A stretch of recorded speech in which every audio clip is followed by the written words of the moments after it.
In the glittering world of Silicon Valley's elite, where fortunes are made overnight and reputations are everything, one video was all it took to shatter the perfect facade. It wasn't a leaked sex tape or a corporate scandal, but something far more intimate and cruel. It was the moment tech billionaire Julian Devereaux, with a champagne flute in one hand and a condescending smirk on his face, publicly mocked his pregnant wife, Charlotte. But what he didn't count on was her response. This isn't just a story of a marriage imploding.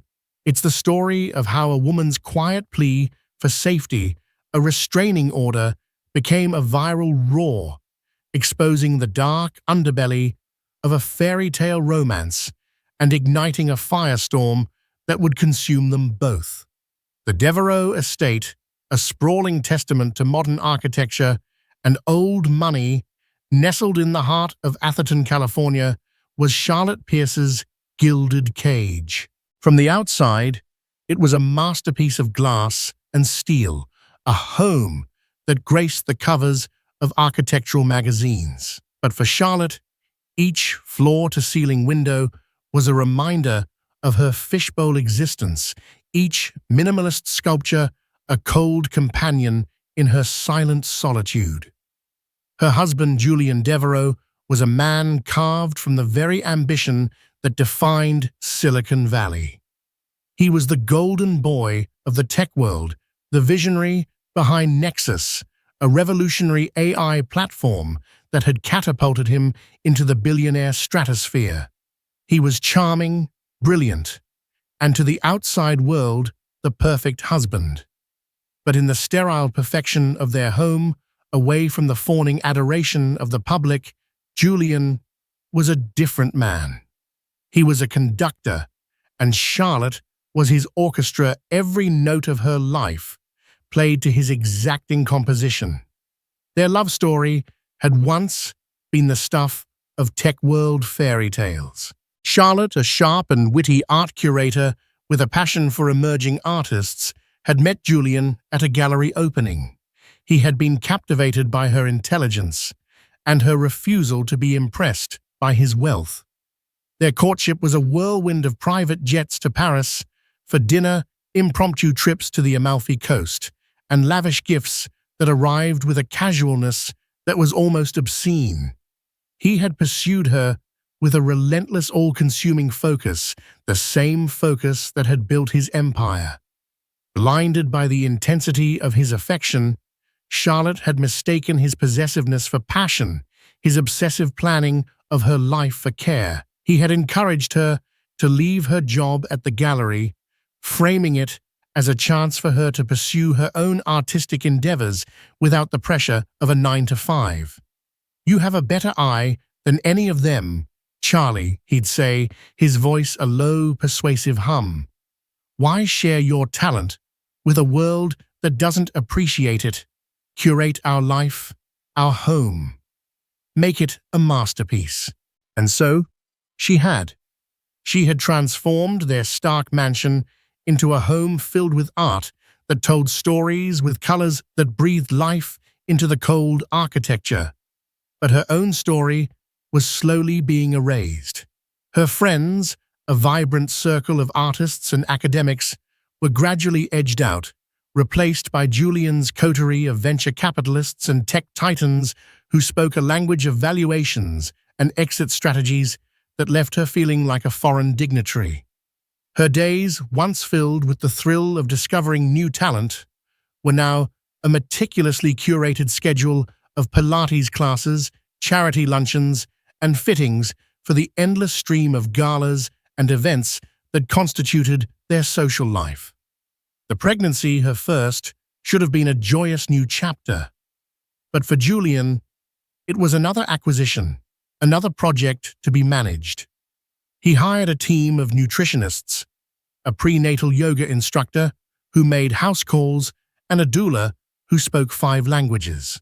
He read every book, tracked every milestone on a custom-built app, and spoke of their unborn son. He was certain it was a son as his greatest legacy. Charlotte, however, felt a growing sense of dread.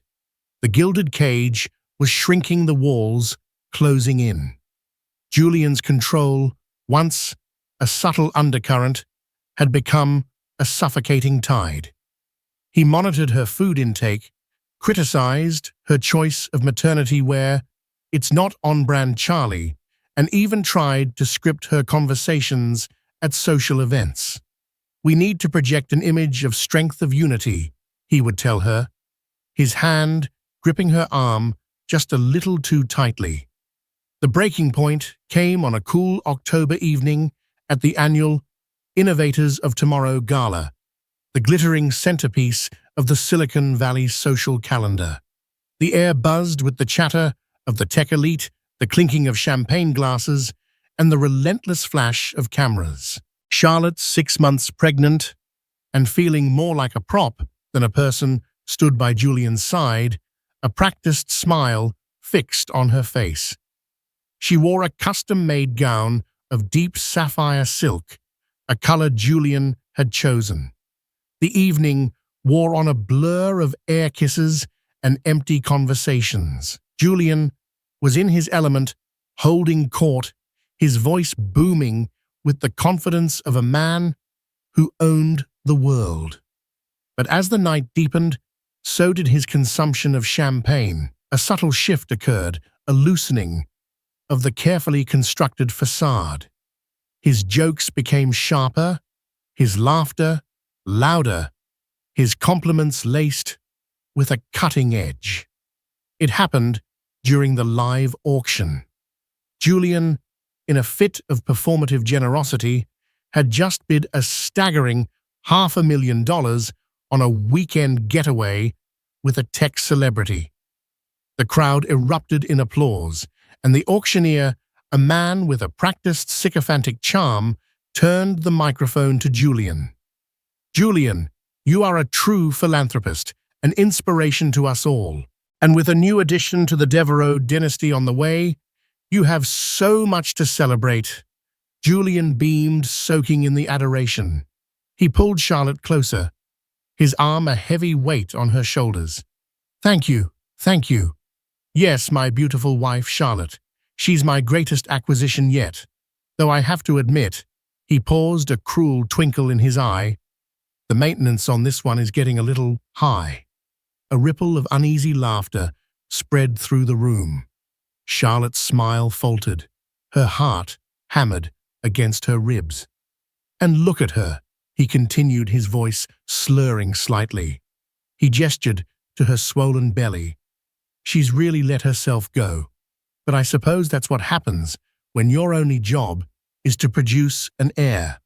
We're hoping for a boy, of course, someone to inherit the brains of the family." The laughter this time was more hesitant, more scattered. People shifted uncomfortably, their eyes darting between the billionaire's sneering face and his wife's frozen expression. The air crackled with a tension that no amount of champagne could dissipate. In that moment, under the blinding glare of the stage lights, Charlotte felt a profound and terrifying clarity. The gilded cage had shattered, and she was left exposed, impaled on the shards of her husband's cruelty. The man she had once loved, the man she was carrying a child for, had just stripped her bare, not in the intimacy of their home, but in front of the entire world. A single tear, hot and sharp, escaped her eye and traced a path through her carefully applied makeup. Julian, oblivious or uncaring, simply squeezed her shoulder and turned back to the adoring crowd, his laughter echoing in the cavernous ballroom. But for Charlotte, it was not the sound of joy. It was the sound of her world breaking apart. She knew with a certainty that chilled her to the bone that she could not stay. The performance was over. It was time to escape the stage. The drive home from the gala was a silent, suffocating affair. The city lights of San Francisco, blurred into a watercolor of indifference as the Bentley glided through the deserted streets. Julian, still buzzing from the adrenaline of the evening and the copious amounts of champagne, hummed a tuneless melody. He seemed to have already forgotten the public evisceration he had subjected his wife to, or perhaps in his mind, it was just another successful performance. Charlotte sat rigid in the plush leather seat, her hands clasped protectively over her belly. The sapphire silk of her gown felt like a shroud. Each beat of her heart was a hammer blow, echoing the words that had been seared into her memory. My greatest acquisition. The maintenance is getting high. She's really let herself go, hoping for a boy to inherit the brains of the family. The cruelty of it, the casualness with which he had dismantled her dignity, was a poison seeping into her veins. This wasn't just a drunken slip of the tongue, it was the truth of his heart, laid bare for all to see. The years of subtle manipulations, of gaslighting, of chipping away at her sense of self, had all led to this moment of ultimate humiliation. When they arrived at the estate, the silence of the cavernous home was more oppressive than the silence in the car. Julian, finally sensing the glacial chill emanating from his wife, attempted a clumsy, dismissive apology. "Charlie, don't be so sensitive. It was just a bit of fun. You know how these things are. You have to play the part." Charlotte turned to him, her eyes, usually so full of warmth, now as cold and hard as diamonds. "The part? What part is that, Julian? The part of the broodmare, the mindless incubator for your legacy?" Julian sighed a long, exasperated sound. "Oh, for God's sake, don't be so dramatic. You're pregnant. Your hormones are all over the place." It was the final patronizing straw. The dismissal of her pain, the casual diagnosis of her emotions as a mere biological inconvenience, solidified her resolve. She didn't argue, she didn't scream. She simply walked away, her steps measured and deliberate, up the sweeping staircase to their bedroom suite. She locked the door, the click of the lock a small, satisfying sound of rebellion. Sleep was impossible. Her mind was a maelstrom of anger, hurt, and a terrifying, burgeoning sense of freedom. She thought of the child growing inside her, a child who deserved to be born into a world of love and respect, not into the cold, calculating empire of Julian Devereux.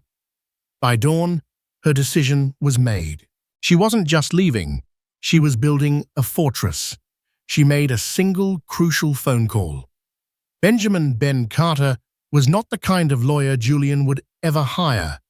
He wasn't a slick corporate shark from a top-tier firm. Ben was a bulldog, a former public defender who now ran a small but fiercely respected family law practice in San Francisco. He was known for his tenacity, his empathy, and his unwavering commitment to his clients. He had been a friend of a friend from her old gallery days, a name and number she had saved for a reason she couldn't explain at the time but was now profoundly grateful for. She met him that afternoon in a discreet coffee shop in the Mission District, a world away from the manicured lawns of Atherton. She was dressed in jeans and a simple sweater, her face pale but determined. In a low, steady voice, she recounted the events of the gala, the years of escalating control, the pervasive sense of being owned rather than loved. Ben listened patiently, his expression a mixture of professional concern and human compassion. He didn't interrupt. He didn't judge. When she had finished, he looked at her directly. "Charlotte, what do you want to do?" "I want out," she said, her voice unwavering. "And I want to feel safe. I want a restraining order." Ben nodded slowly. "Given his public profile, this will not be quiet. Are you prepared for that?" "He made it public," she replied, a flash of fire in her eyes. "I'm just responding in kind." The paperwork was filed the next morning. A temporary restraining order citing verbal and emotional abuse and requesting that Julian stay at least 100 yards away from her and her future residence. It was a standard legal document, but in the hands of the media, it was a bombshell. It's unclear who leaked it first. A disgruntled clerk in the courthouse, a tip from someone in Ben's office, or perhaps a calculated move by Victoria Devereux, Julian's fiercely protective older sister, hoping to spin the narrative before it could gain traction. Whatever the source, by that evening, a scanned copy of the restraining order was splashed across every major gossip blog and news site. The headline on Valleywag was "Brutal Devereux's Dynasty in a Ditch Pregnant Wife Files Restraining Order After Billionaire's Gala Gaffe." The story went viral with a speed that was breathtaking. The video of Julian's speech, filmed on a dozen iPhones at the gala, was now everywhere, dissected and analyzed frame by frame. The hashtag Team Charlotte began trending on Twitter. Social media became a tinderbox, and the restraining order was the match that lit the flame. Public opinion was a raging, unpredictable wildfire. On one side were the legions of people, mostly women, who saw Charlotte as a hero, a woman who had dared to stand up to a powerful, abusive man. They flooded her dormant social media accounts with messages of support, sharing their own stories of mistreatment and emotional abuse. "This is what happens when you treat your wife like property," one tweet read, garnering thousands of retweets. "Good for her. Money can't buy class, Julian Devereux." But Julian had his defenders too. His loyal employees, his business partners, and a vocal contingent of online misogynists rushed to his defense.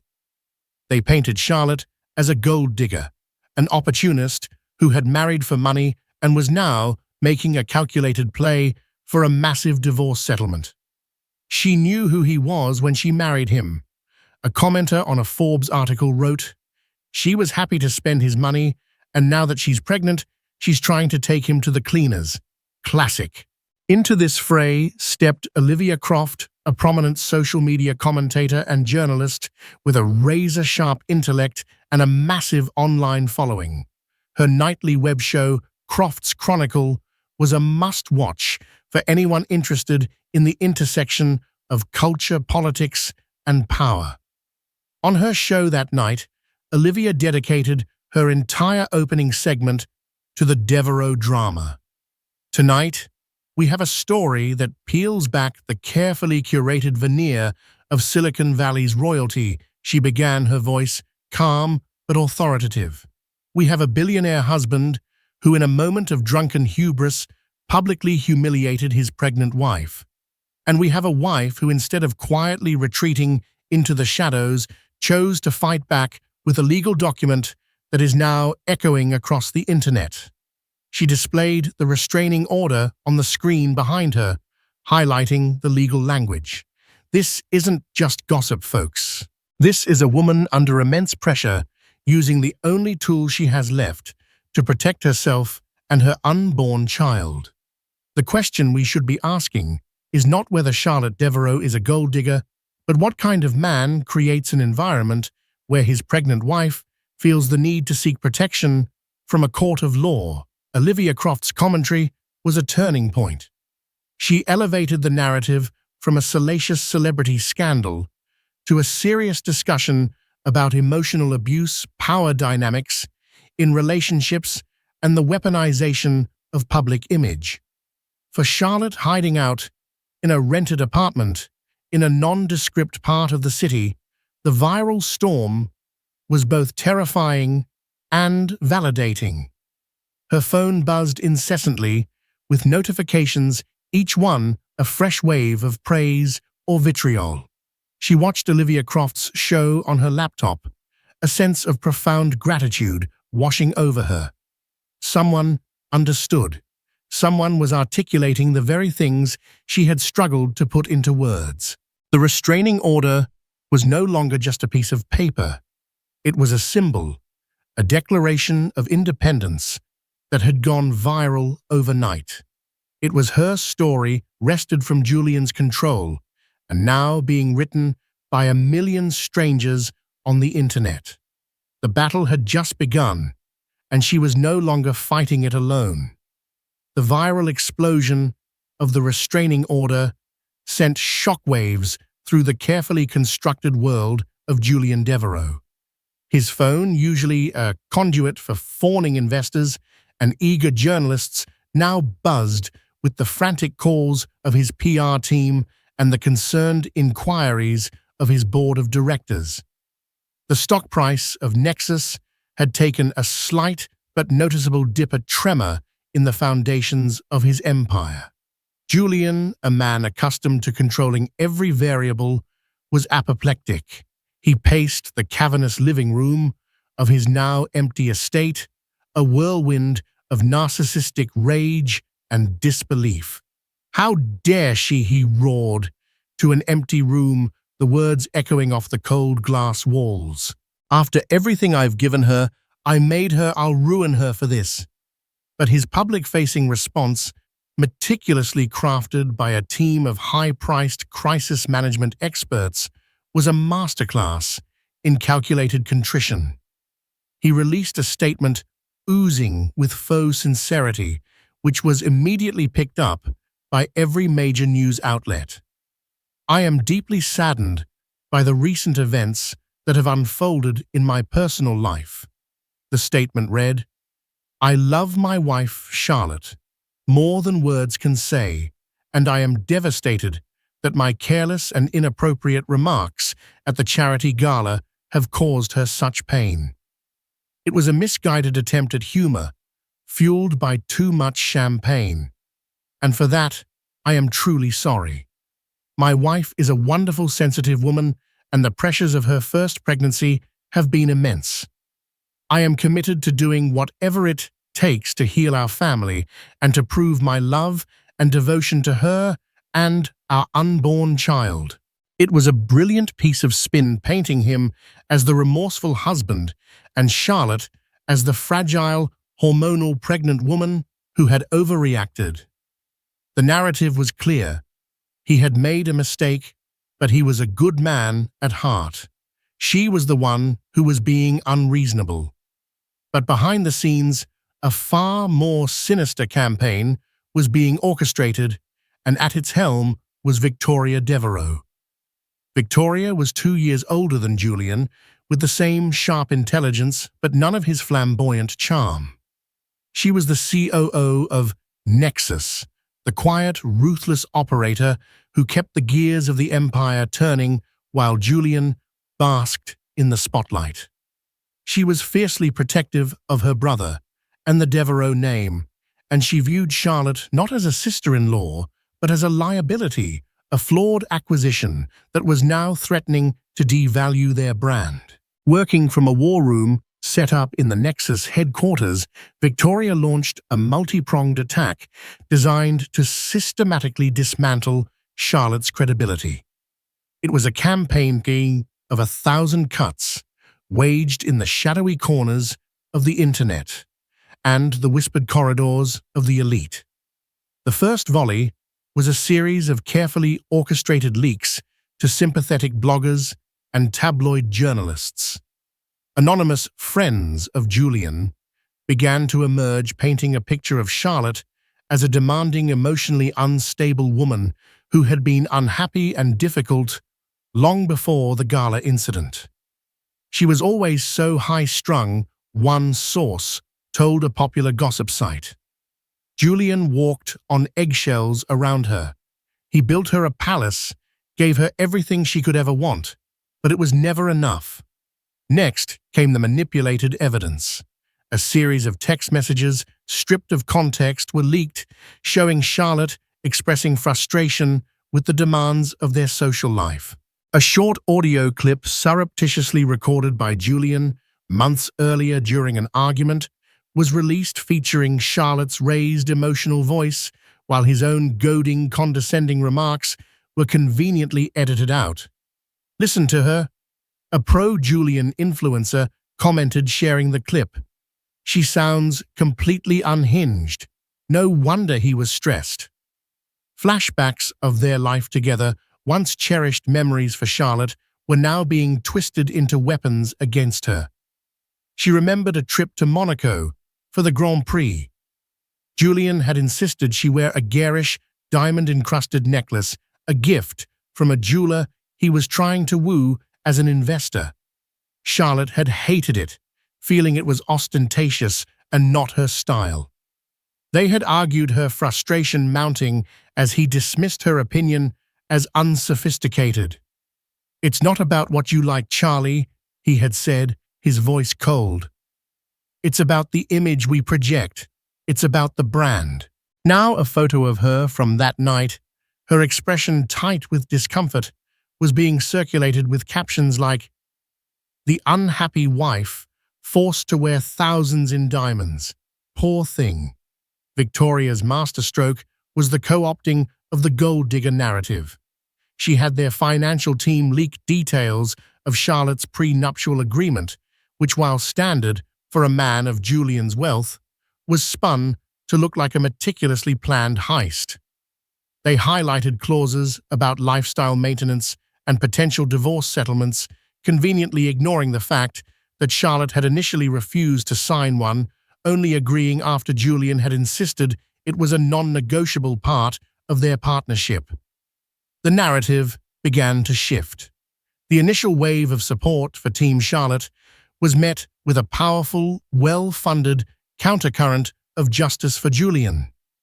The online discourse became a toxic sludge of accusations and counter-accusations. Charlotte, who had initially found solace in the public support, now felt besieged.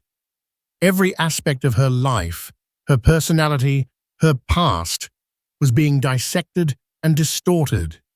She was no longer just the woman who had stood up to her billionaire husband. She was a manipulative social climber, a hysterical pregnant woman, a villain in a story she no longer controlled. The strain was immense. Charlotte stopped looking at her phone, unable to bear the onslaught of hatred.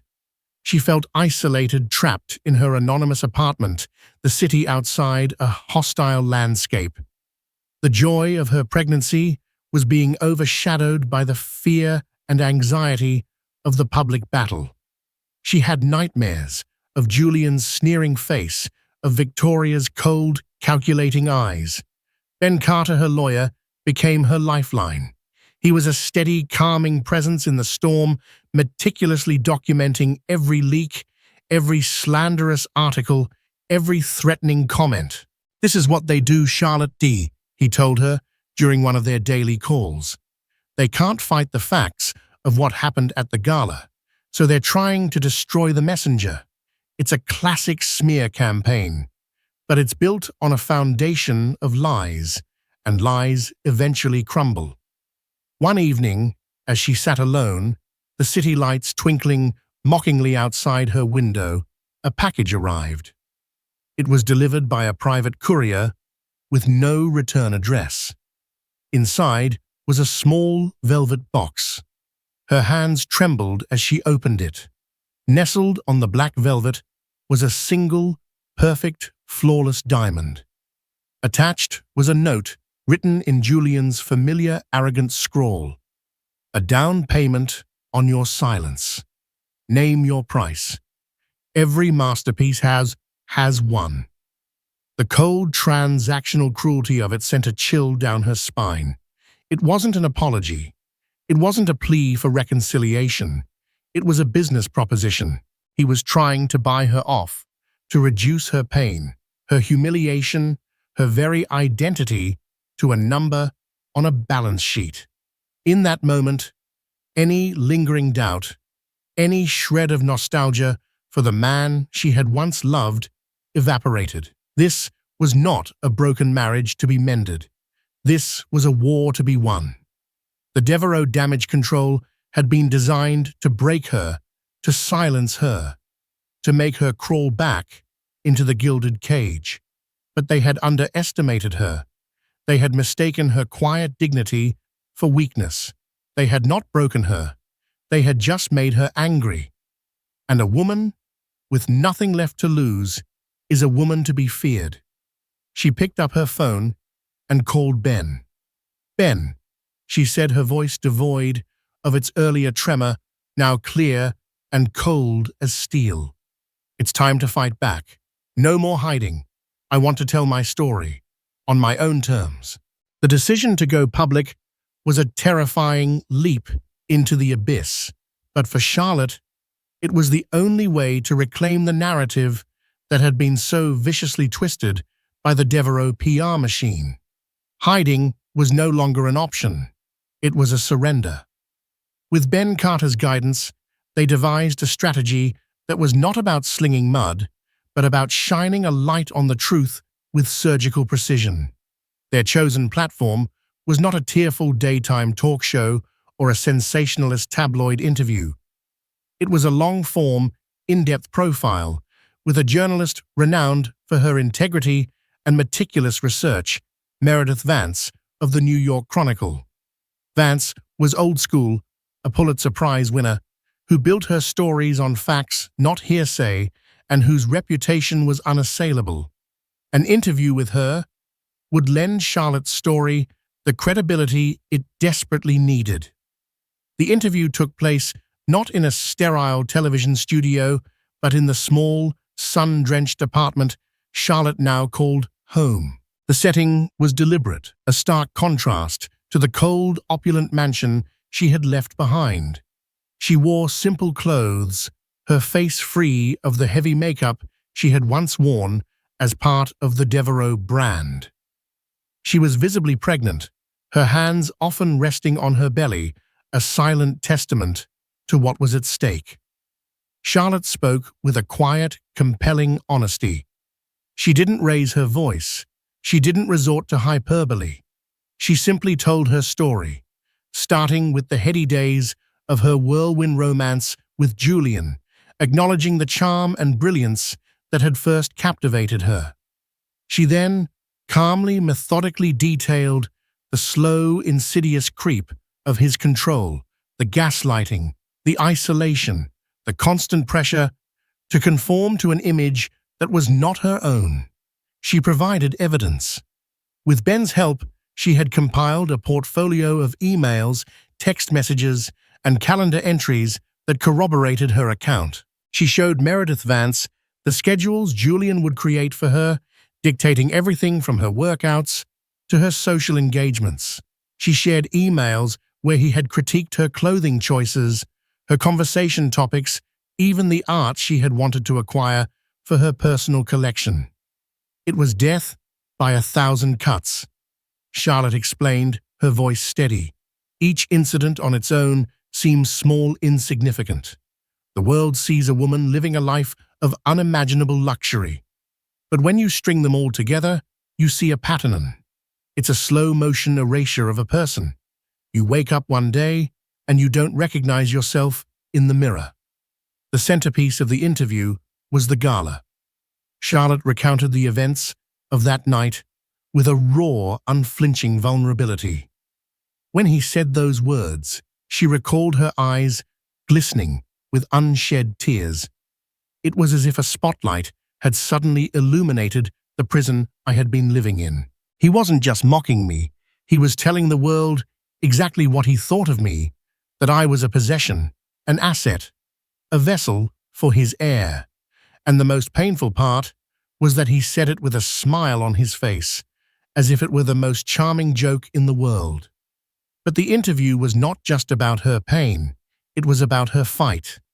As they were preparing for the interview, a crucial piece of evidence had emerged, a lifeline from an unexpected source. A young woman, a former junior assistant at Nexus, named Chloe, had contacted Ben Carter. She had been a witness to Julian's behavior for years, and the public smear campaign against Charlotte had finally pushed her to speak out. Chloe had kept meticulous notes a secret diary of the toxic work environment at Nexus. But more importantly, she had a recording. A few months prior, she had been tasked with setting up a conference room for a meeting between Julian and Victoria. She had inadvertently left her phone in the room, its voice memo app still running. The recording captured a chilling conversation between the Devereaux siblings. "She's getting too independent," Julian's voice could be heard saying, dripping with disdain. "This whole curating thing is giving her ideas. She needs to remember her place." Victoria's reply was even more telling. "We need to rein her in, Julian, before she becomes a problem. The pregnancy is our leverage. We can use it to ensure her compliance. She won't risk the baby." The recording was a bombshell, the smoking gun that blew the Devereaux narrative to pieces. It was undeniable proof of their premeditated campaign to control and manipulate Charlotte. Meredith Vance and her team verified the authenticity of the recording, and it became the explosive conclusion to her article. When the profile titled "The Uncurated Woman" was published, it landed with the force of a cultural earthquake. The public reaction was immediate and overwhelming. The hashtag #IStandWithCharlotte trended worldwide, eclipsing the manufactured support for Julian. The tide of public opinion turned this time with a righteous fury. The carefully constructed image of the remorseful husband and the hysterical wife crumbled under the weight of the evidence.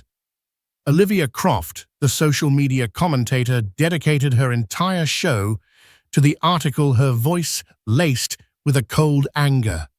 "We have been lied to," she told her audience, her eyes blazing. "We have been manipulated by a billionaire and his sister who believe they are above reproach. This is not a he said, she said story. This is a story of calculated systemic emotional abuse, and we have the receipts." The Chloe recording was played on news channels across the country. The voices of Julian and Victoria, stripped of their public charm, were laid bare for the world to hear. They sounded like what they were: ruthless, arrogant, and cruel. The fallout for the Devereaux empire was catastrophic. Nexus stock plummeted. Board members, once loyal allies, began to distance themselves.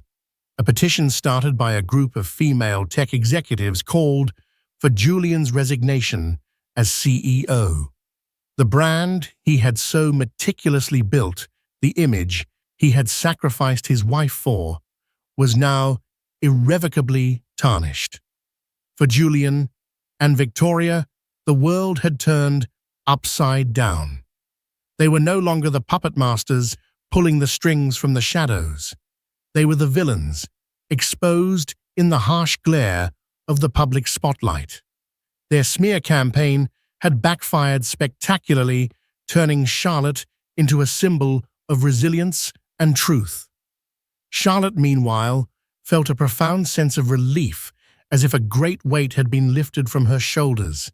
She had spoken her truth, and the world had finally listened. She watched the news reports, not with a sense of vengeance, but with a quiet, somber validation. The fight was not over. The legal battle for the divorce and the permanent restraining order still loomed. But the fight for the truth had been won. Charlotte had found her voice, and it was more powerful than she had ever imagined. She was no longer just the woman in the viral restraining order. She was the architect of her own story, and she was just beginning to build her new life, one truth at a time. The Uncurated Woman article and the explosive Chloe recording had decisively won Charlotte the war in the court of public opinion. But the legal battle, the one that would officially sever her ties to Julian Devereaux and secure her future, was yet to be fought. The hearing for the permanent restraining order and the initial divorce proceedings were scheduled to take place in a San Francisco courthouse, a stage set for the final act of their public and private drama. The Devereaux camp was in disarray. Their high-priced crisis PR team had quit, unwilling to be associated with the now toxic brand. Julian, stripped of his public adoration, had retreated into a paranoid, rage-fueled isolation within his Atherton estate. His attempts to intimidate Chloe, the former assistant, with threats of lawsuits and blacklisting had backfired, only strengthening her resolve to testify. Victoria, ever the pragmatist, knew they were cornered. Their only remaining strategy was to try and discredit the recording and paint Charlotte as a vindictive spouse, seeking to maximize her financial gain. They hired a new legal team, a pack of notoriously aggressive litigators known for their scorched earth tactics. The day of the hearing was a media circus. Reporters and camera crews swarmed the courthouse steps, a stark contrast to the quiet dignity with which Charlotte arrived, flanked by Ben Carter and a discreet security detail. She projected an aura of calm resolve, her pregnancy now more pronounced, a visible symbol of her fierce maternal instinct. Inside the courtroom, the atmosphere was thick with tension. Julian and Victoria sat at the opposing table, their faces grim masks of defiance. Julian refused to look at Charlotte, his eyes fixed on a point on the far wall, a muscle twitching in his jaw. The hearing began with the Devereaux lawyer immediately moving to have the recording dismissed as inadmissible, claiming it was an illegal wiretap and had been doctored. It was a predictable move, and Ben Carter was prepared. He presented a sworn affidavit from a forensic audio expert who had verified the recording's authenticity, confirming it was unedited and untampered with. He also argued that since Chloe had left her phone in a common area of the office by accident, there was no intent to record a key legal distinction. The judge, a no-nonsense woman with a reputation for being thorough, allowed the recording to be entered as evidence, a major early victory for Charlotte. When Chloe took the stand, she was a compelling witness. Despite the intense pressure, she spoke with a clear, unwavering voice, detailing the culture of fear and intimidation at Nexus and corroborating Charlotte's claims about Julian's controlling and demeaning behavior. The Devereaux lawyer's attempts to rattle her on cross-examination, accusing her of being a disgruntled employee seeking her 15 minutes of fame, only made her seem more sympathetic to the judge. The turning point of the hearing, however, came when Charlotte herself was called to testify. The Devereaux lawyer began his cross-examination with a condescending tone, attempting to portray her as a weak, overly emotional woman who had misinterpreted her husband's old-fashioned concern for her well-being. "Mrs. Devereaux," he began, "wouldn't you agree that your husband is a man of great passion, that his attention to detail is simply a manifestation of his deep love for you?" Charlotte looked not at the lawyer, but directly at the judge. "There is a difference between passion and possession," she said, her voice clear and strong.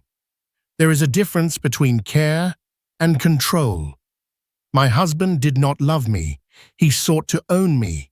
He curated my life as he would a piece of art, and when I began to show a will of my own, he sought to devalue me first, in private, and then in public." The lawyer, flustered by her composure, shifted his line of attack, bringing up the pre-nuptial agreement and the diamond Julian had sent her. "Isn't it true, Mrs. Devereaux, that this is all about money, that you are using this restraining order as leverage for a more substantial divorce settlement? You accepted a diamond from him after you left, did you not?" Ben Carter had prepared her for this. Charlotte reached into her bag and placed a small velvet box on the witness stand. "I did receive this," she said, opening the box to reveal the flawless diamond. It came with a note that said a down payment on your silence. I am not here for money. I am here for my safety and for the safety of my child. And I am here to enter this diamond and the note that accompanied it as evidence of my husband's attempt to intimidate and silence a victim of abuse. A gasp rippled through the courtroom. Julian's face, for the first time, registered a flicker of panic. It was a masterful move, turning their own weapon against them, exposing the cold, transactional nature of his supposed apology. The final witness was Julian himself. His testimony was a disaster. Under Ben Carter's calm but relentless questioning, his carefully constructed facade of the remorseful husband crumbled into a petulant, arrogant tirade. When Ben played the gala video, Julian dismissed it as a joke. When confronted with the recording of his conversation with Victoria, he claimed it was taken out of context. Ben's final question was simple and devastating.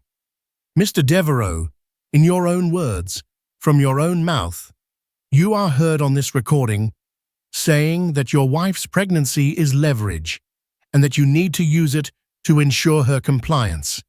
Do you believe that a man who sees his own child as leverage is a safe person to be around that child's mother? Julian snapped. She should be grateful. He spat, his voice rising, pointing a trembling finger at Charlotte. I gave her everything. She was nothing before she met me. She owes me. She owes me a son. The outburst was his undoing. In that moment, he had confirmed everything Charlotte had claimed. The mask was off, and the monster was revealed. The judge's face was a stony mask of disapproval. The ruling was delivered swiftly and decisively.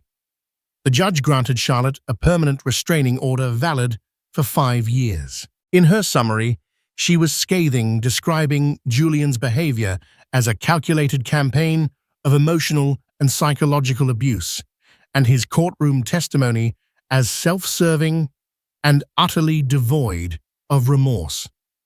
She ordered that all contact between Julian and Charlotte be conducted through their lawyers and set a future date to begin divorce proceedings, with Charlotte's testimony and the evidence presented weighing heavily in her favor.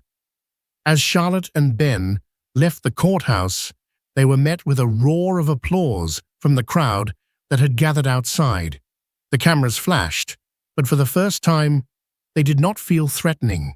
They felt like a beacon, illuminating the end of a long, dark tunnel. She had faced her tormentor in a court of law, and she had won. The public humiliation at the gala had come full circle, ending in a public vindication. The legal chains that had bound her to Julian Devereaux were finally irrevocably broken. The gavel's echo in the courtroom had not been a thunderclap of victory, but the start of a profound, resonating silence. For Charlotte, the days immediately following the hearing were a strange, disorienting paradox of stillness and seismic change. The viral storm, which had raged with the intensity of a hurricane, finally dissipated, leaving behind a world that was both irrevocably altered and blessedly surreally quiet. The constant buzz of notifications on her phone ceased. The threatening emails and slanderous blog comments dwindled to nothing. The weight of public scrutiny, a crushing, invisible force she had carried for weeks, simply lifted. She spent the first 48 hours in a state of deep, restorative exhaustion.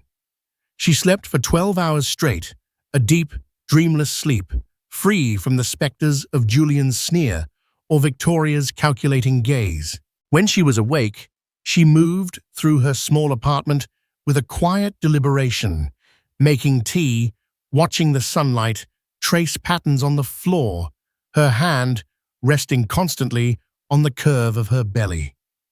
It was here, in the unassuming safety of these rented rooms, that she finally began to process the magnitude of her escape. The silence wasn't empty. It was full of possibility. Ben Carter visited her on the third day, bringing pastries and a file thick with legal documents. The frantic energy of their previous meetings was gone, replaced by a comfortable celebratory calm. "The Devereaux camp has raised the white flag," he said, sliding the file across her small dining table. "Their lawyers contacted me this morning. They want to settle everything, the divorce, the division of assets, as quickly and quietly as possible. They're hemorrhaging investors, and the board at Nexus is about to show Julian and Victoria the door. They have no fight left in them." Charlotte looked at the file, at the bold, officious print detailing the end of her marriage. There was no sadness, only a profound sense of release. "What are they offering?" "More than enough," Ben said. "But that's not the point, is it? We dictate the terms now, Charlotte. All of them." The negotiation, conducted over a series of sterile conference calls between legal teams, was a masterclass in Charlotte's newfound power. Victoria, speaking through her lawyer, made a last-ditch effort to control the narrative, attempting to frame the settlement as a generous gift bestowed upon a troubled woman. Ben Carter, armed with Charlotte's precise instructions, dismantled their position with surgical skill. Charlotte's demands had little to do with personal enrichment. She insisted on a gag order, not for herself, but for Julian and Victoria, legally preventing them from ever speaking publicly about her or their child. She demanded the immediate voiding of every non-disclosure agreement she had been forced to sign during her marriage, freeing her to one day tell her own story in her own words should she choose. And then came her primary condition. A significant, non-negotiable portion of the settlement, a sum that made even Ben raise his eyebrows, was to be immediately transferred to a blind trust. It was the seed money for her true victory, the project that had been taking shape in her mind since the day Chloe had risked everything for her. While the lawyers wrangled, the Devereaux empire crumbled. The news broke that Julian had been ousted as CEO of Nexus, the company he viewed as his soulmate. The press release was cold, and corporate citing a parting of ways and a new direction for the company. Victoria was gone too, her name wiped from the executive roster. Julian, the sun, around which the tech world had once orbited, became a black hole. He was spotted once by a paparazzo with a long lens, a ghost of a man, standing on the balcony of his Atherton mansion, staring out at a world that no longer stared back. He had curated the perfect life, and was now its sole, lonely occupant. With the divorce finalized and the financial ties severed, Charlotte felt the last chain break. She packed her few belongings, leaving behind the anonymous apartment that had been her sanctuary. She didn't look back. The Bay Area, with its ghosts and its glass houses, was no longer her home. She drove south down the magnificent winding ribbon of Highway 1, the Pacific Ocean, a vast expanse of glittering freedom to her right. She was searching not for a house, but for a feeling. She found it in a small coastal town, nestled between rolling hills and the sea, a place where art galleries outnumbered tech startups, and the rhythm of life was dictated by the tides. Her new home was a revelation. A charming, slightly rambling house with a wraparound porch, a garden bursting with unruly bougainvillea, and a separate outbuilding that she immediately knew would be her studio. The act of choosing furniture, of painting walls, of planting a lemon tree in the backyard was a deeply healing process. Every choice was her own, every color a reflection of her taste, not a brand strategy. She reached out to Chloe, flying her down for a weekend. In the warmth of her new kitchen over coffee and the scent of sea air, Charlotte laid out her vision. "I want to start a foundation," she explained, her voice filled with a passion she hadn't felt in years, "to provide legal aid therapy and emergency housing for women trying to escape situations of coercive control and emotional abuse. The kind of help I was lucky enough to afford, but so many can't. I want to call it the Chloe Foundation, because you were the first person who gave me hope." Tears streamed down Chloe's face as she accepted. She quit her new, unfulfilling job in tech and became the foundation's first director, her sharp organizational skills and deep empathy a perfect combination to bring Charlotte's vision to life. A few months later, as the coastal autumn painted the hills in shades of gold and amber, Charlotte went into labor. She gave birth in a quiet local hospital with her oldest, dearest friend from her gallery days holding her hand. The moment her daughter was placed on her chest, a tiny, perfect creature with a fuzz of dark hair and a startlingly strong grip, Charlotte's world recalibrated. The years of pain, the public humiliation, the terror, it all faded into a distant prequel. This was the real story. "Hello, Hope," she whispered, her voice thick with emotion. She had chosen the name months ago. It was not just a name, but a promise, a manifesto. Life settled into a new, beautiful rhythm. Days were measured in feedings and naps, in the gurgling laughter of her daughter, and in the rediscovery of her own creative spirit. In her sun-drenched studio, she confronted a blank canvas for the first time since leaving Julian. For a long moment, she just stood there, the smell of turpentine and oil paint a forgotten perfume. Then she began to paint. There were no cold minimalist forms, no calculated abstractions designed to impress. Instead, vibrant, chaotic, and breathtakingly honest images poured out of her. She painted the suffocating geometry of the gilded cage, but she also painted the explosive, beautiful shatter of its glass. She painted the monstrous shadow of Julian's public persona and the small, brave flicker of Chloe's secret recordings. Her canvases were filled with raw, complex emotion, rage and resilience, sorrow, and above all, a fierce, burgeoning joy. About a year after Hope's birth, an old friend, a respected gallery owner named Marcus, came to visit. He walked into her studio and fell silent. He moved from one painting to the next, his expression one of awe.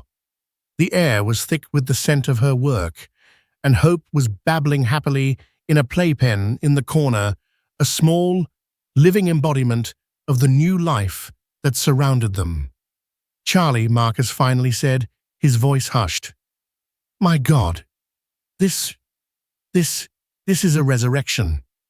I've known your work for 15 years. I always thought it was brilliant, but it was polite. This is feral. It's the most honest thing you've ever done. This isn't just art. It's a testimony. You have to show this. The world needs to see this." Charlotte looked around the studio at the vibrant, messy, truthful story of her survival splashed across the canvases. She looked at her daughter, who had just managed to pull herself up to a standing position, her face beaming with a triumphant, toothless grin. She looked at Marcus, her friend, who saw her not as a victim or a headline, but as an artist. A slow, genuine smile spread across her face. "Yes," she said the word, feeling solid and real. "I think I'm ready." She was no longer a possession to be curated, a viral story to be consumed, or a victim to be pitied. She was Charlotte Pierce, a mother, an advocate, an artist, the architect of a life that was finally gloriously her own. The masterpiece was just beginning. The story of Charlotte Pierce is a powerful, modern-day reminder that wealth and power cannot silence the truth. Her journey from a billionaire's gilded cage to a symbol of resilience captivated the world, proving that one woman's courage can indeed spark a revolution. We saw how a moment of public cruelty intended to humiliate instead became the catalyst for liberation. Charlotte didn't just win a legal battle, she reclaimed her voice, her identity, and her future. Her story forces us to look beyond the headlines and understand the silent battles fought behind the closed doors of even the most glamorous lives. If Charlotte's fight for truth and dignity resonated with you, please help us share her story by hitting that like button. Let's make sure this message of empowerment reaches others who might be in their own gilded cages. Share this video with your friends and family, and don't forget to subscribe to our channel for more real-life stories that matter. Thank you for listening.